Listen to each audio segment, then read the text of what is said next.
జనరల్‌గా మనం కొంతమందిలో చూస్తాం డాక్టర్ గారు. అసలు వాళ్ళకి డయాబెటిస్ వచ్చిందని ఎట్లా తెలుస్తదంటే వాళ్ళు సన్నగా అయిపోతారు. అవును. అదేంటి? అదే డయాబెటిస్ అంటే గ్లూకోజ్ మనం ఫాస్టింగ్ మోర్ దాన్ 126, హ్మ్.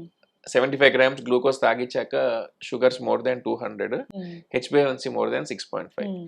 ఎప్పుడైతే బాడీలో బ్లడ్ షుగర్ లెవెల్స్ 180 కంటే ఎక్కువ ఉంటే కిడ్నీస్ దాన్ని పీల్చుకోలేవు. ఆ హ్మ్. గ్లూకోజ్ అంతా యూరిన్‌లో వెళ్ళిపోతుంది. హుహు. గ్లూకోజ్ అంతా యూరిన్‌లో వెళ్ళిపోతుంది కాబట్టి బాడీ దాన్ని వాడుకోలేదు. హ్మ్. వాడుకోలేకపోవడం వల్ల వెయిట్ లాస్ అనేది వస్తుంది. Hmm. That is one of the sign for చాలా డయాబెటిస్. సన్నగా కనిపిస్తారు. సన్నగా హ్మ్. అయిపోతారు. దీని వాళ్ళకి ఎక్కువ ఆకలి, దాహం హ్మ్. వేయడము, ఆస్మాటిక్ సింప్టమ్స్ అంటాము, హ్మ్. Weight loss. ఇవన్నీ classical symptoms of diabetes. Okay. ఎందుకంటే ఆ గ్లూకోజ్ ఎక్స్‌ట్రా అంతా కూడా యూరిన్‌లో వెళ్ళిపోతుంది. బాడీ సెల్స్ దాన్ని వాడుకొని ఎనర్జీ తెచ్చుకోలేకపోతుంది కాబట్టి hmm. Weight loss is the common symptom for hmm. Diabetes. అతి దాహం గూడా డయాబెటిస్ ఉన్నట్లు. అతి దాహము, తరచుగా యూరిన్ పోవడము, హ్మ్. వెయిట్ లాస్, హ్మ్. ఇవన్నీ క్లాసికల్ సింప్టమ్స్. కానీ చాలా తక్కువ మందిలోనే క్లాసికల్ సింప్టమ్స్ ఉంటాయి. అందరు హ్మ్. టెస్ట్ చేసుకొని హెచ్‌బీ1సీ 8, 9 ఉందని వస్తారు మా దగ్గరికి. హ్మ్.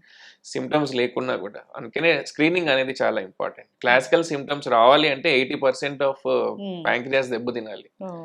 అంతవరకు కూడా వెయిట్ చేయొద్దు. హ్మ్. ఇప్పుడు మనకు అవైలబిలిటీ ఉంది కాబట్టి స్క్రీనింగ్ అనేది చాలా ఇంపార్టెంట్. హ్మ్.